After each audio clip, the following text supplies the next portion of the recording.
Nuestra aventura en el Sáhara apenas ha empezado. ¿Recuerda usted el incidente en los Villares?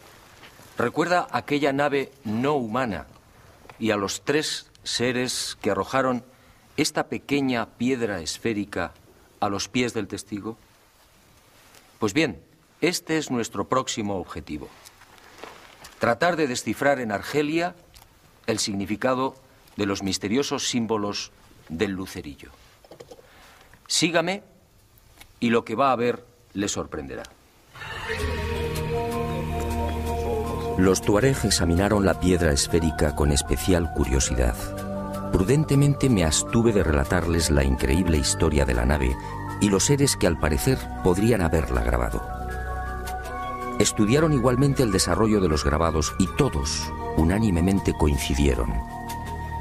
Aquello era bereber antiguo, es decir, signos correspondientes a la escritura que los especialistas han denominado líbico-bereber. Una escritura que, como tendríamos oportunidad de comprobar, aparece por todo el Sáhara, grabada o pintada en rocas y estelas de piedra.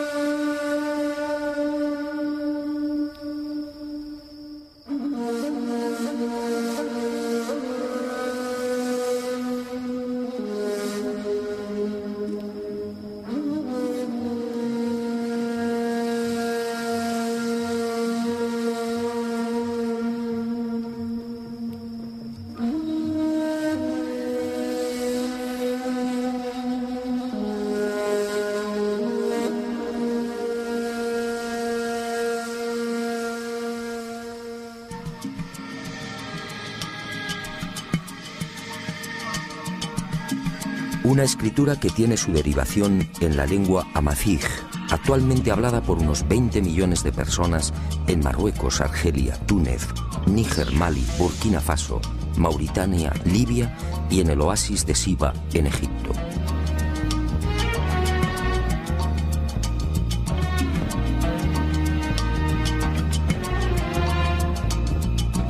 Los tuareg, ese pueblo único, orgulloso y hospitalario, forman parte de las etnias que han sabido conservar la escritura y la lengua bereber. Pero la decepción no se hizo esperar. Una cosa es hablar el bereber y otra muy distinta traducirlo.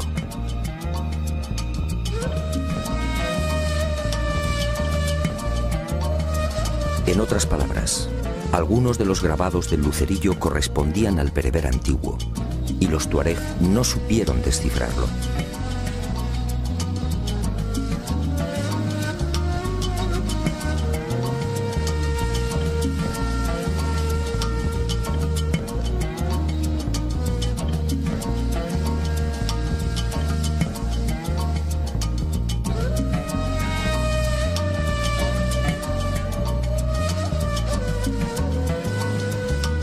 Aquel fracaso, lejos de rendirme, multiplicó mi entusiasmo. Proseguí las investigaciones profundizando poco a poco en el nuevo misterio.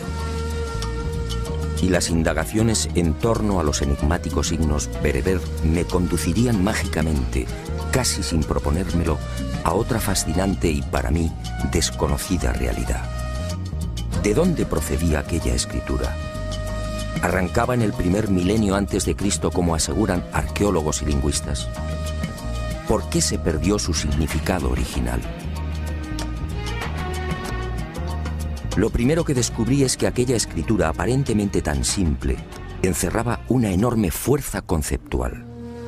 Las letras geométricas de orientación variable en el sentido de la lectura, con ausencia casi total de separación de las palabras, y como en el caso de los alfabetos semíticos, sin vocales, contenían una capacidad de expresión tan intensa como original.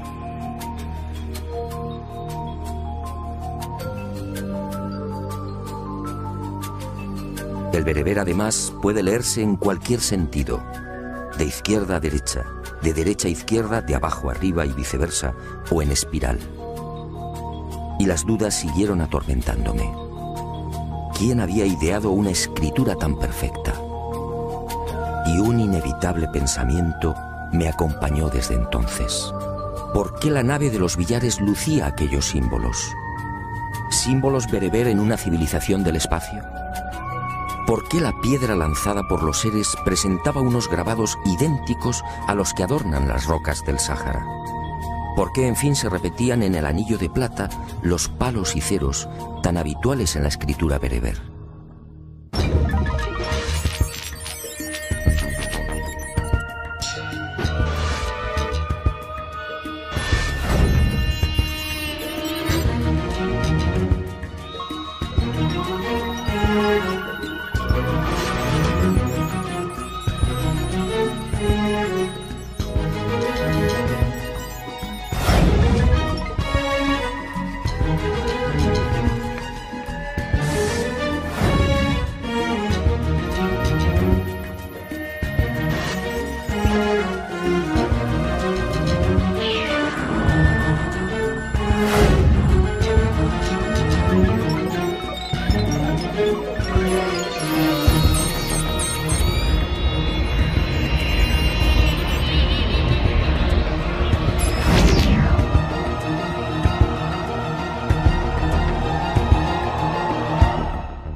No quise precipitarme.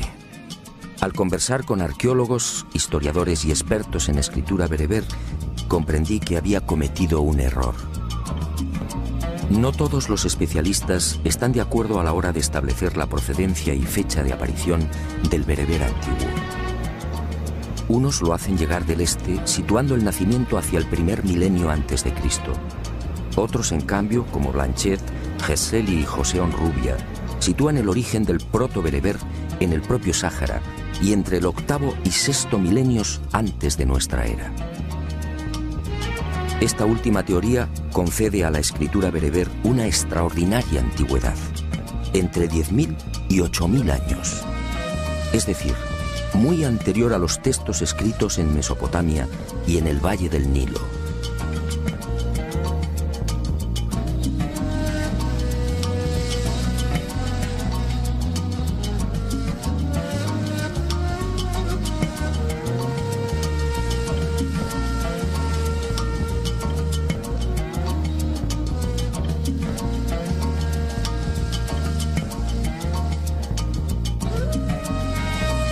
¿Qué significaba esto? Muy simple. Si la escritura bereber tiene 10.000 años y si nació en el corazón del Sáhara, los científicos deberán cambiar la fecha de la historia. La escritura más antigua del mundo no se hallaría entonces en el Oriente, sino en África.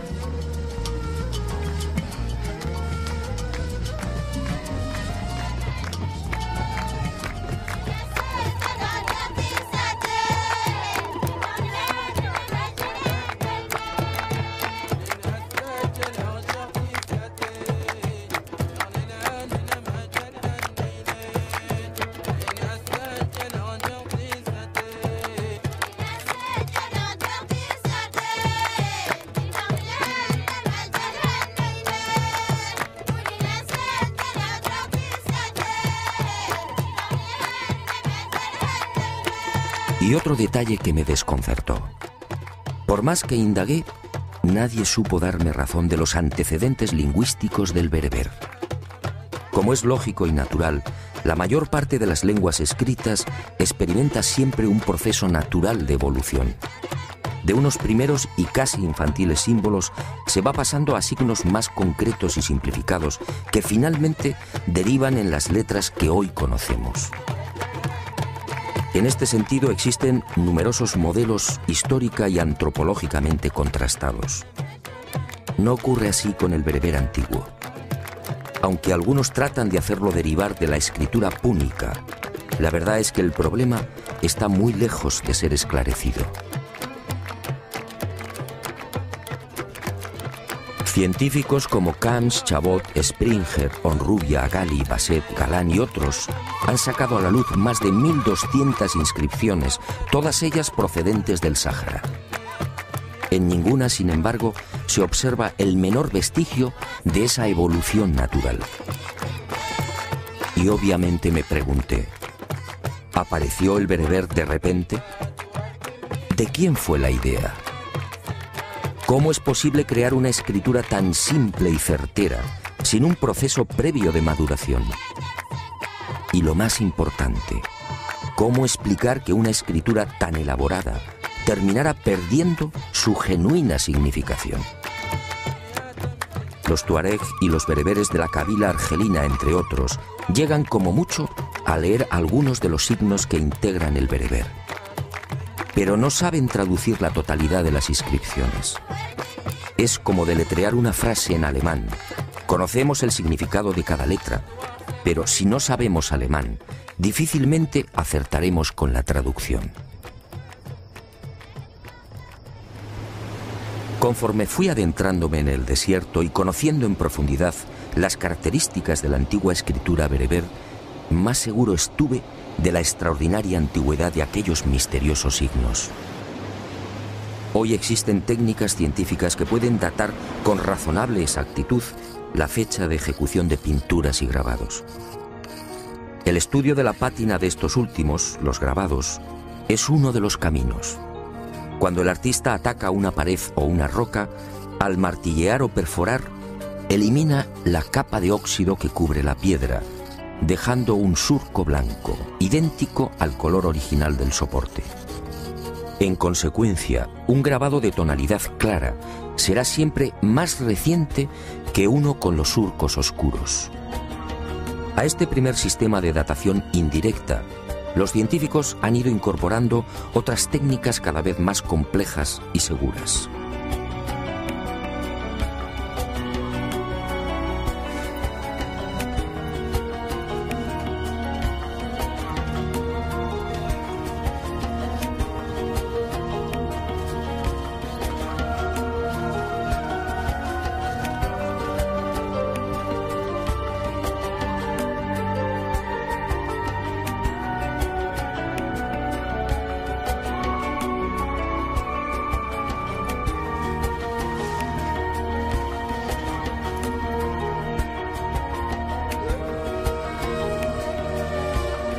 Lamentablemente, esas avanzadas técnicas científicas de datación no se han centrado en el estudio de la escritura bereber grabada en las rocas.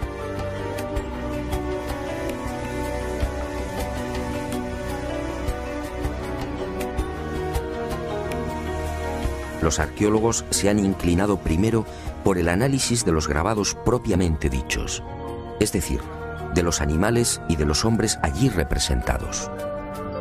Y digo lamentablemente porque, según pude verificar, muchos de los signos bereber asociados a estos grabados presentaban una pátina tan oscura como el resto de la obra. Es decir, como afirman algunos investigadores, la escritura bereber podría remontarse a unos 8.000 o 10.000 años.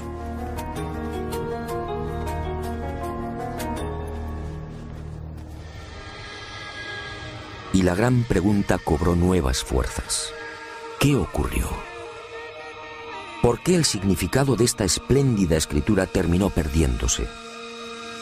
La respuesta estaba allí mismo, entre las ardientes arenas, los cauces secos de los ríos y las atormentadas moles de piedra. En alguna ocasión tuve conocimiento de esta historia, pero sinceramente no le presté atención, hasta que el destino, siempre atento, me empujó de nuevo hacia ella. Este inmenso desierto, de más de 10 millones de kilómetros cuadrados, no siempre fue un lugar hostil y despiadado. Acompáñeme y le mostraré algo difícil de imaginar.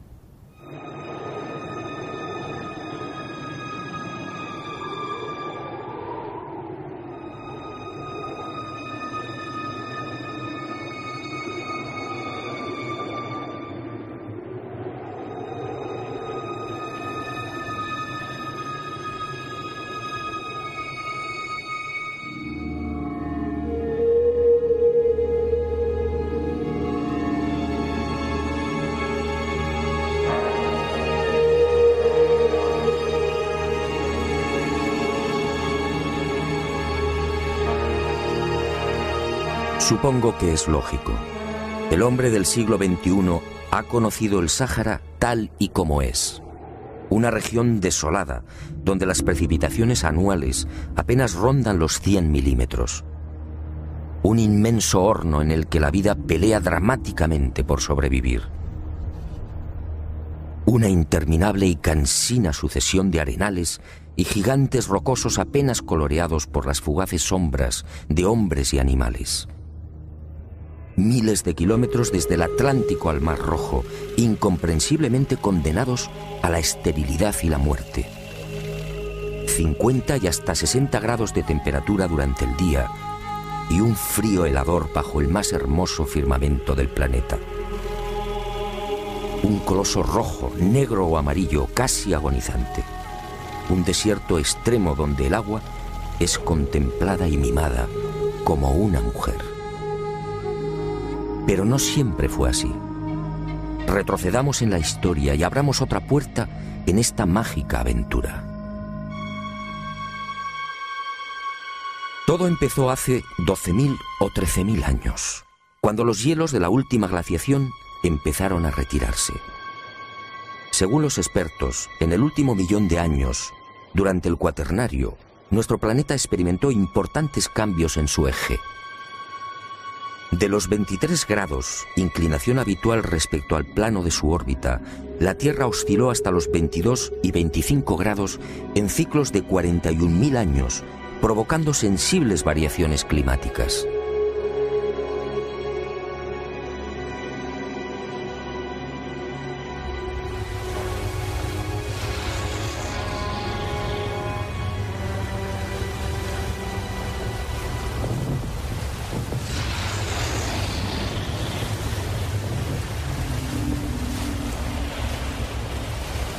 En ese millón de años, mientras el hombre aparecía y despertaba, nuestro mundo registró 4 grandes y demoledoras glaciaciones.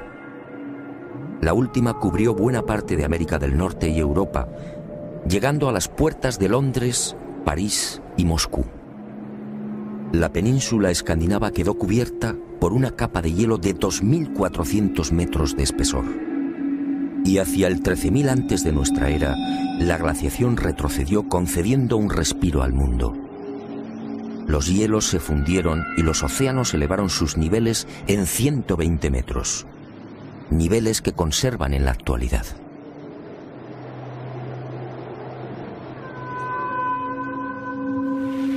El frente polar se reactivó enviando humedad desde el noreste hacia el Mediterráneo, y otro tanto sucedió con los benéficos monzones, que soplaron cargados de lluvia desde el Golfo de Guinea. Y el Sáhara despertó a la vida. Las aguas freáticas ascendieron. Los lagos entre dunas se multiplicaron a millares. Los ríos rugieron de nuevo. Del macizo montañoso del Agajar al sur de Argelia brotaron decenas de cauces antaño consumidos. Y el agua fue bañando el gran desierto, transformándolo. Uno de los caudalosos ríos, el Igargar, tan ancho como el actual Amazonas, nacía impetuoso en el sur, recorriendo casi 2.000 kilómetros, hasta formar un lago de 400 kilómetros al sur de Túnez. Otros ríos, como el Saura, nacido en el Atlas, se unía al Tamanrasset, desembocando fértil y generoso en el Atlántico. El Tilemsi se ocupaba de bendecir el Níger, y el Tafasaset transformaba el sur del Sáhara, sumando sus torrenciales corrientes a un lago Chad 80 veces superior al que hoy conocemos. Y la vida surgió imparable y lujuriosa. Arenales, montañas y wadis se despojaron del negro, del rojo y del amarillo, de la sed y del silencio, vistiendo el verde de la jungla, de la sabana y el azul de los interminables lagos.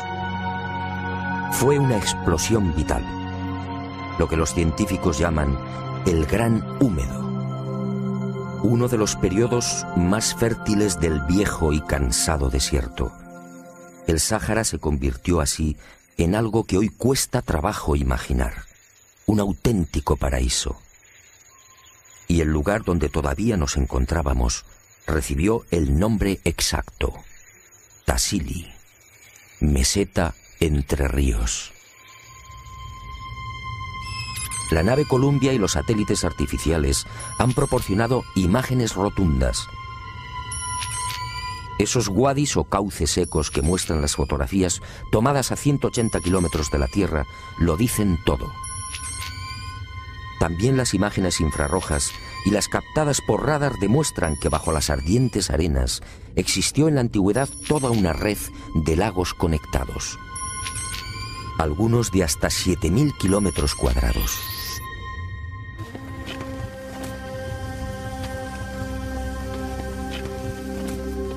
Aquí mismo, en la reseca meseta de Tamrit, pudimos contemplar los heroicos restos de lo que sin duda fue uno de los bosques más impenetrables del planeta, los cipreses de Tassili.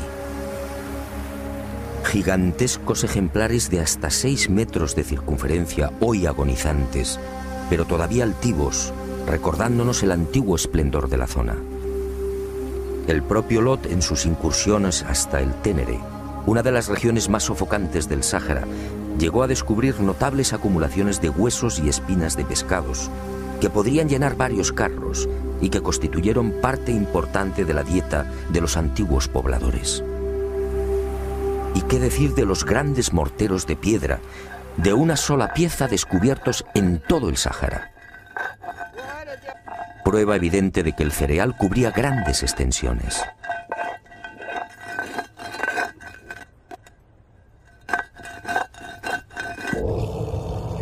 El mismísimo Heródoto, historiador y geógrafo griego, escribía en el siglo V a.C., refiriéndose al Sáhara: esta comarca y el resto de Libia en dirección a poniente están más pobladas de fieras y más cubiertas de bosques que la de los nómadas. Las fieras. He ahí otra de las pruebas de cuanto afirmo. Una fauna salvaje dominó también el Sáhara cuando la naturaleza lo transformó en el más bello jardín. Son precisamente los grabados en piedra los que atestiguan la realidad de estas bestias en pleno neolítico. Nuestra aventura en el Sáhara continúa, pero no aquí. Según mis noticias, una de las mayores y más espléndidas colecciones de este tipo de grabado en piedra se encuentra localizada al suroeste de Libia, en uno de los desiertos más duros y agresivos de este bello planeta encantado. Sígame y se lo mostraré. Estoy seguro que lo que va a ver le impresionará tanto como a mí.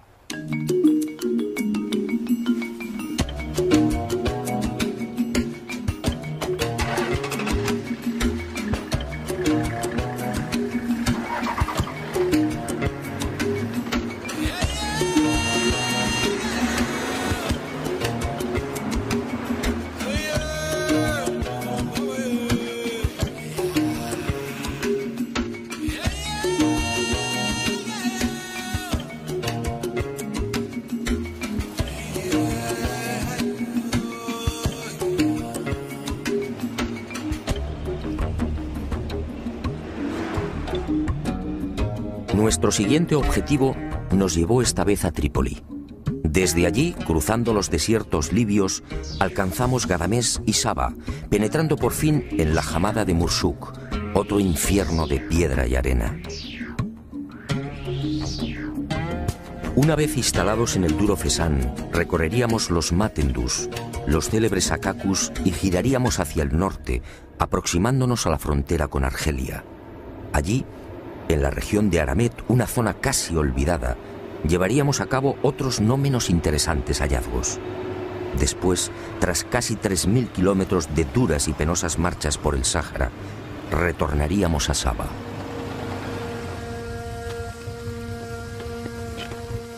Nuestras informaciones no estaban equivocadas. Al alcanzar los Matendus quedamos sobrecogidos. Aquí, en una cadena de peñascos y rocas de 15 kilómetros, nos esperaban miles de grabados. Miles de grabados datados en 10.000 años, quizá más. Grabados de todos los tamaños, algunos minuciosa y bellamente pulidos en su interior. Grabados que efectivamente demostraban que el gran jardín había sido poblado por toda suerte de animales salvajes. Las jirafas fueron trabajadas con gran detalle. Contamos hasta 8 especies diferentes. un animal cuya dieta básica la integran hojas y espinas de acacia.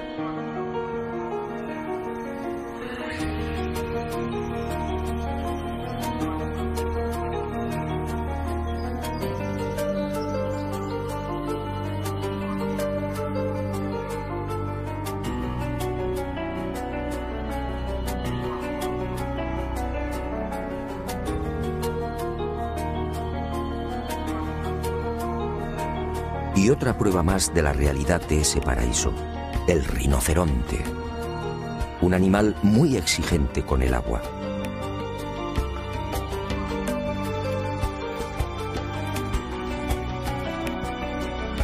Rinocerontes con cuernos de 1,5 metros de longitud y cabezas de 80 centímetros, características propias del temido rinoceronte blanco africano.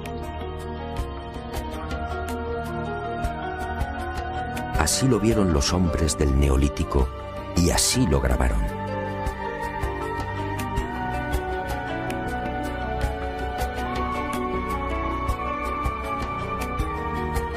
Y entre este esclarecedor bestiario del Sáhara, otra pieza clave que nos transporta al gran jardín sahariano, el elefante. Encontramos grabados de todos los tamaños. En el Yerat, Henry Lott describió un ejemplar de 4,70 metros de longitud, un tamaño relativamente habitual entre los machos de 30 y 40 años. Y otro rasgo que pone de manifiesto la capacidad de observación de los habitantes del jardín y su gran preocupación por la fidelidad. En algunos grabados los elefantes aparecen con la cola doblada en ángulo recto, una actitud adoptada por las hembras antes del apareamiento.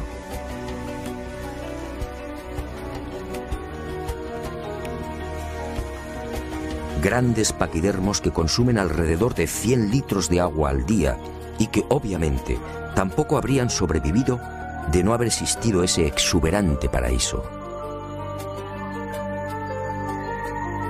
Un Sáhara verde y acuático, tan difícil de imaginar, en el que los saurios se multiplicaban a millares. El gran cocodrilo de los Matendus así lo confirma.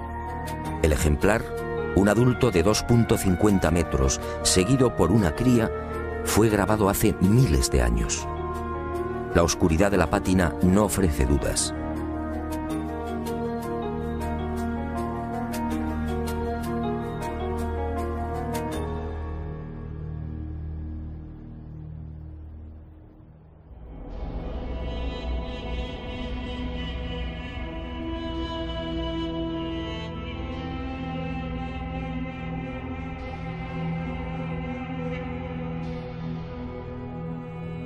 La fidelidad en el trazado, una vez más, es contundente.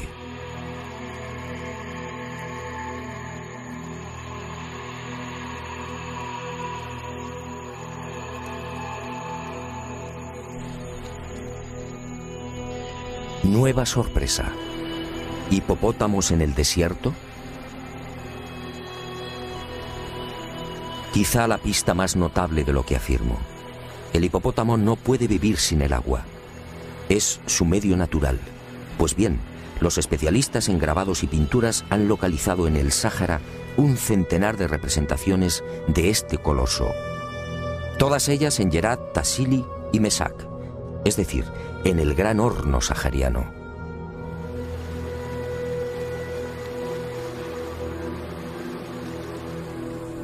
En este macizo de Mesak, donde nos encontramos, han sido contabilizados 60 grabados, y todos con una pátina oscura, señal inequívoca de una gran antigüedad.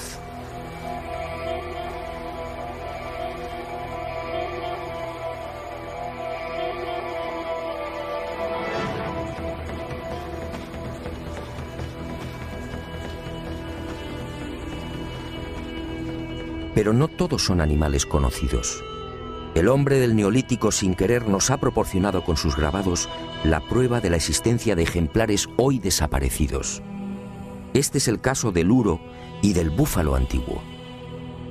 El primero, magníficamente esculpido en la roca, fue el supuesto ancestro de los bóvidos domesticados en Oriente Medio, Europa y África del Norte. El Bos primigenius era un animal imponente que alcanzaba 1,70 metros en la cruz. En las paredes del Sáhara se presenta sistemáticamente de perfil, salvo la cornamenta. Una cornamenta igualmente gigantesca y en forma de tenaza. Algo que coincide con las modernas excavaciones arqueológicas y los testimonios escritos sobre el último uro registrado en Polonia en 1625. En cuanto al búfalo antiguo, los grabados descubiertos en el Atlas Tassili y Mesak resultan igualmente providenciales. Este formidable ancestro del búfalo actual recorrió África durante 1 millón de años y compartió hábitat con el hombre de la Edad de Piedra.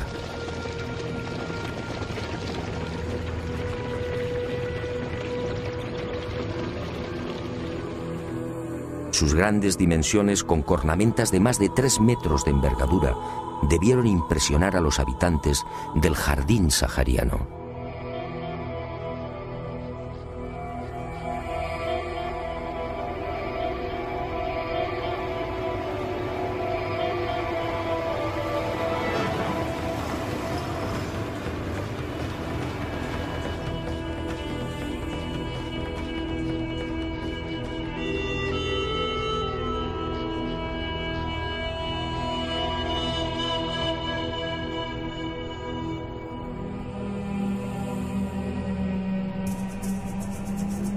Leones, leopardos, panteras y toda suerte de felinos se unen en el desierto líbico a la fauna que habitó aquel paraíso del Neolítico. Felinos al ataque. Avestruces esbeltas.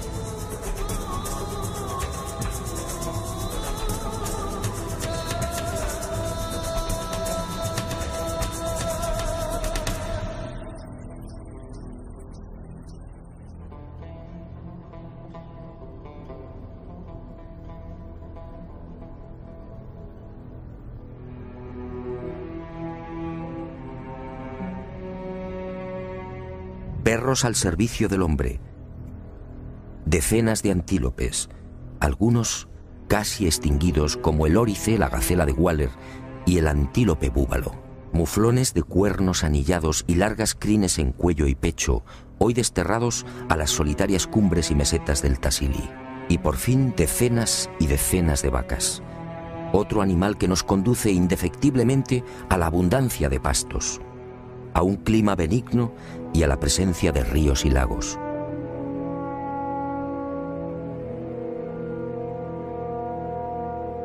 Y entre estas pinturas, algo desconcertante. Una ballena en el Tassili. Un cetáceo a 2000 kilómetros del mar. Todos ellos como vivo exponente de una fauna que precisaba inexorablemente del agua. Pero alguien me había hablado de los últimos restos de este jardín, todavía visibles en Celiaf, en las proximidades de Saba.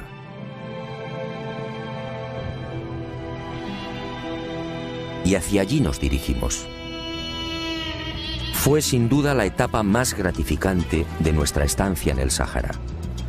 Si tratar de imaginar el desierto como un floreciente jardín no es tarea sencilla, la visión de aquellos 21 lagos perdidos y sujetos entre un océano de dunas no resultaba tampoco un ejercicio cómodo.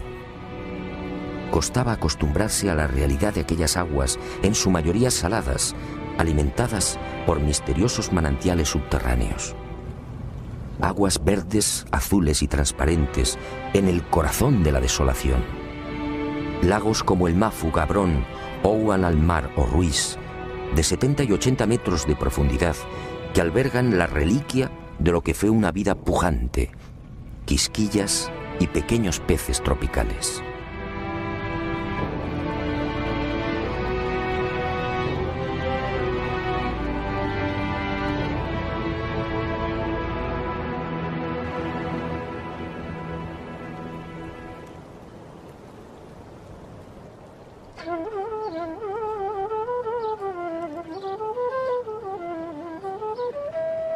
El Sáhara, en fin, nos grita desde los 4 puntos cardinales que su pasado fue rico y esplendoroso.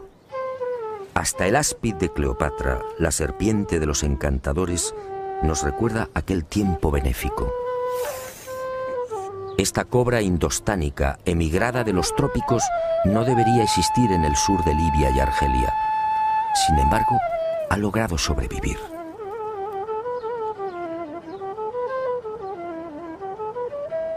Es otra prueba de la existencia de aquel paraíso.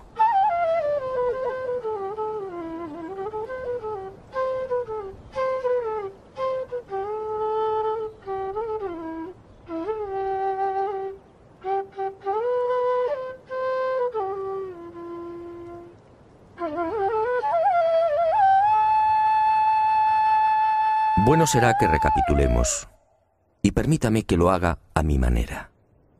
¿Qué hemos encontrado en este desierto? Pinturas, grabados y toda clase de información que nos trasladan a un Sáhara insólito, un Sáhara acuático, conectado por ríos y miles de lagos en los que el hombre de hace 10.000 años pescaba y navegaba.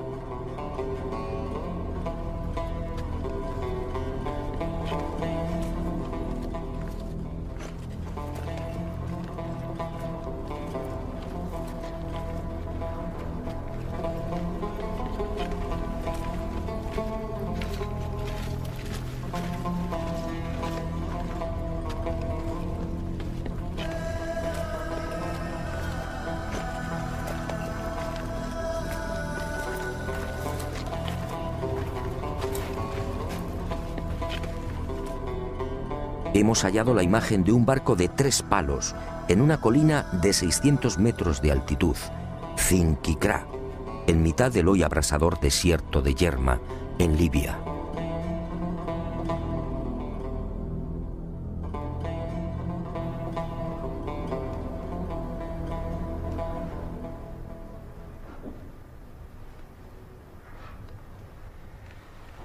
Es posible que la ciencia sonría burlona, pero ¿qué importa su escepticismo si las pruebas son tan abrumadoras?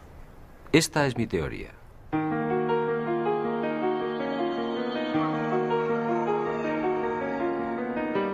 En pleno Gran Húmedo, hacia el 9000 antes del presente, una o varias civilizaciones no humanas tomaron el centro del jardín en el corazón del Sáhara como base de operaciones y prendieron la mecha de una nueva humanidad. Escafandras, antenas, trajes hinchados, botas y guantes son testimonios demoledores para quien conserva la mente abierta. Es más que probable que fueran tomados por dioses.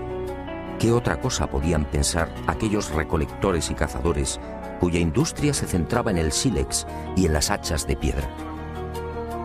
Y la meseta de Yavaren desde entonces fue llamada Tierra de Gigantes.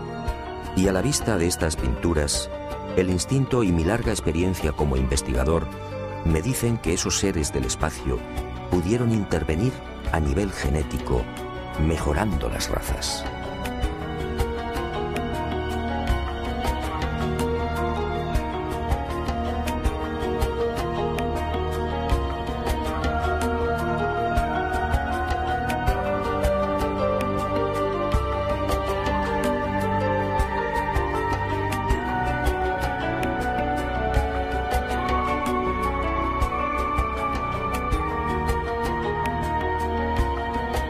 Pero sus planes, quién sabe, fueron más allá. ¿Enseñaron también la domesticación de animales? En los grabados que muestran la fauna salvaje, justamente los más antiguos, observamos un hecho muy significativo. Entre elefantes, jirafas, rinocerontes y felinos, apenas vemos bóvidos conducidos por hombres o perros colaborando en las cacerías. Es en los periodos posteriores, a partir de los cabezas redondas, cuando surgen los rebaños, los arreos, las escenas de ordeño y los pastores. En los grabados de la fauna salvaje, datados por Mori entre el 12.000 y el 9.000 antes de nuestra era, no asistimos a escenas de domesticación porque, en mi opinión, el descenso de esos seres no humanos pudo registrarse después, justamente hacia el 9.000. Y otro detalle que me llena de dudas: ¿se produjo esa domesticación de la noche a la mañana? Todas las especies animales han necesitado de mucho tiempo para disfrutar de sus peculiares características. Así lo exige el desarrollo de la vida. Y me pregunto, ¿cómo se las ingenió el hombre del Neolítico para modificar lo que la evolución había ido fijando en cientos de miles de años? ¿Cómo explicar que los bóvidos perdieran su natural agresividad? ¿Cómo lograr que algunas aves se vieran desprovistas casi de un día para otro de su capacidad para volar? La respuesta solo puede ser una. Quizá esos seres no humanos manipularon genéticamente las especies que estimaron más provechosas para el hombre. Pero los experimentos, muchos de ellos fallidos, pudieron abarcar a otros animales. Esto explicaría la presencia en las pinturas de bestias desconocidas y seres que la arqueología califica de mitológicos. Avestruces con cabezas de bóvidos, hipopótamo con dientes de carnívoro, antílopes con cuerpo de elefante, jirafas con cabeza de asno o grandes paquidermos con 3 cuernos. Y todas estas imágenes pertenecientes a un mismo periodo, el de los cabezas redondas.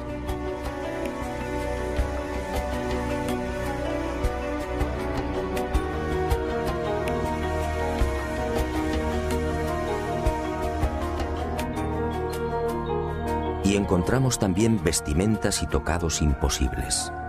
Imposibles para un neolítico hace 9000 años, en el que no se conocía aún el arte del hilado. Pinturas y grabados en los que las mujeres lucen vestidos transparentes, capas bordadas y teñidas en múltiples y vivos colores y un calzado impropio de la época. ¿De dónde surgió este ropaje? ¿Quién lo fabricó? ¿Quién enseñó a estas tribus el arte del aseo y la peluquería?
Cuanto más investigo estas pinturas rupestres, más convencido estoy de la intervención de esos enigmáticos seres del espacio. Fueron ellos los que sin duda dieron el primer aliento civilizador a unas gentes casi desnudas, sin norte y con una precaria conciencia de sí mismos. Fueron ellos los que, muy probablemente, infundieron en los clanes de la Edad de Piedra las sublimes ideas de la divinidad, de lo trascendente y de la supervivencia después de la muerte. Fue en ese tiempo cuando el hombre de la Edad de Piedra experimenta un brusco giro en sus costumbres y en lugar de abandonar a los muertos a su suerte, procede de pronto a sepultarlos en enormes y elaborados túmulos. Casualidad. Unos túmulos de piedra formados por anillos concéntricos y muy cerca de los abrigos en los que pintaban a los cabezas redondas. Solo en el Cesán libio han aparecido más de 60.000. ¿Por qué esa estructura tan parecida a las de las naves de los gigantes? ¿Otra casualidad? ¿Fue un recuerdo o un homenaje a los dioses instructores? ¿Pensó el hombre primitivo que así, enterrando a sus muertos en una tumba con forma de nave, tendría más fácil el acceso a los cielos? Después de todo, ¿qué eran aquellos prodigiosos carros de fuego? ¿No eran unos objetos que procedían de las estrellas?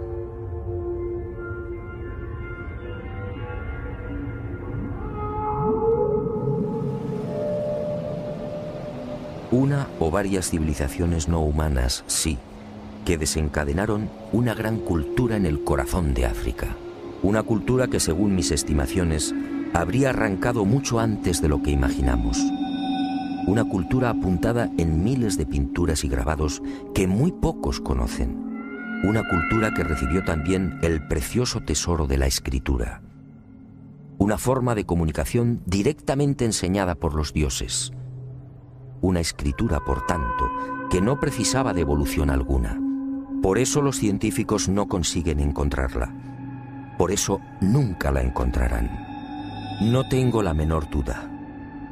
La escritura berbera antigua que se extiende por el Sáhara, la que fue observada en la cúpula de la nave que apareció en los billares, la que adorna la piedra esférica lanzada a los pies del anciano español, y los signos grabados en el anillo de plata depositado en el fondo del Mar Rojo, tienen un mismo origen: los gigantes de Tassili.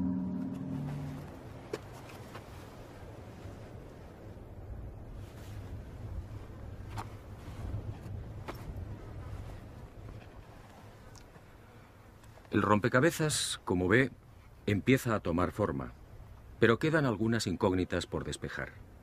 Y regreso a la vieja pregunta, un asunto que no he olvidado. ¿Qué ocurrió con esta magnífica lengua? ¿Por qué desapareció su significado original? Sígame y le contaré una nueva historia. Por supuesto, otra historia mágica.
Nuestra aventura en el Sáhara apenas ha empezado.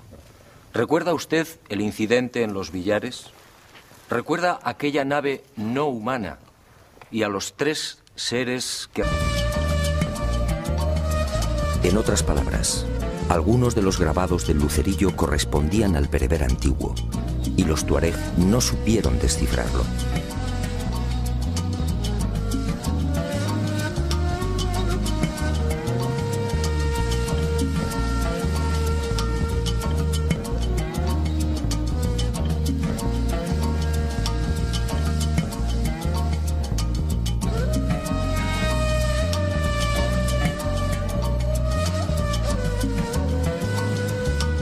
Aquel fracaso, lejos de rendirme, multiplicó mi entusiasmo. Proseguí las investigaciones profundizando poco a poco en el nuevo misterio. Y las indagaciones en torno a los enigmáticos signos bereber me conducirían mágicamente, casi sin proponérmelo, a otra fascinante y para mí desconocida realidad. ¿De dónde procedía aquella escritura? ¿Arrancaba en el primer milenio antes de Cristo, como aseguran arqueólogos y lingüistas? ¿Por qué se perdió su significado original? Lo primero que descubrí es que aquella escritura, aparentemente tan simple, encerraba... ¿Arrojaron esta pequeña piedra esférica a los pies del testigo? Pues bien, este es nuestro próximo objetivo.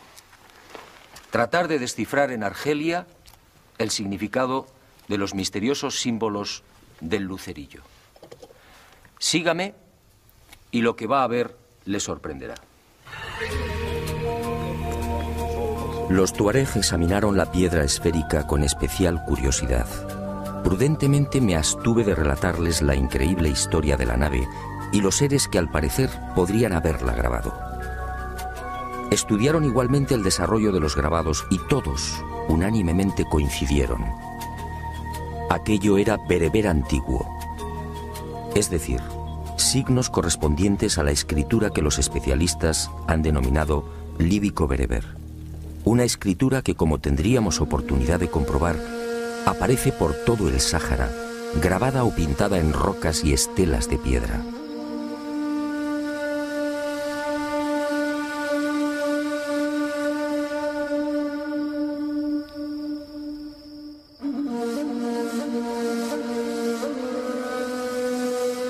Una enorme fuerza conceptual. Las letras geométricas de orientación variable en el sentido de la lectura, con ausencia casi total de separación de las palabras, y como en el caso de los alfabetos semíticos, sin vocales, contenían una capacidad de expresión tan intensa como original.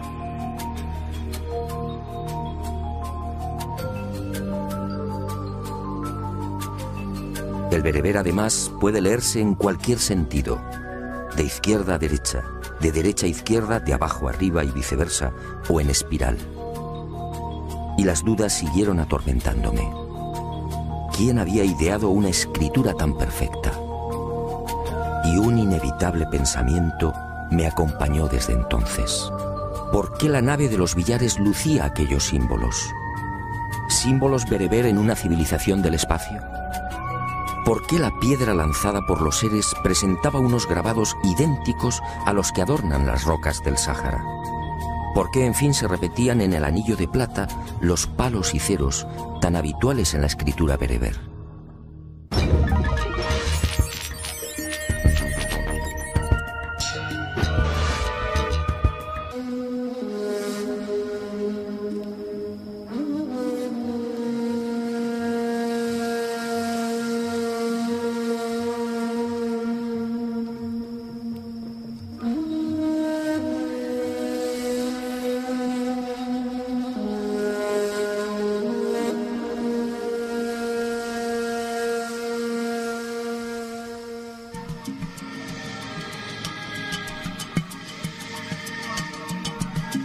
Una escritura que tiene su derivación en la lengua amazigh, actualmente hablada por unos 20 millones de personas en Marruecos, Argelia, Túnez, Níger, Mali, Burkina Faso, Mauritania, Libia y en el oasis de Siba, en Egipto.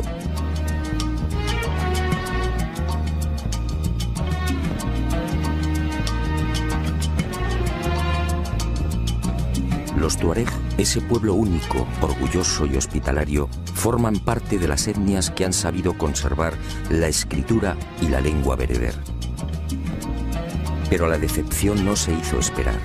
Una cosa es hablar el bereber y otra muy distinta traducirlo.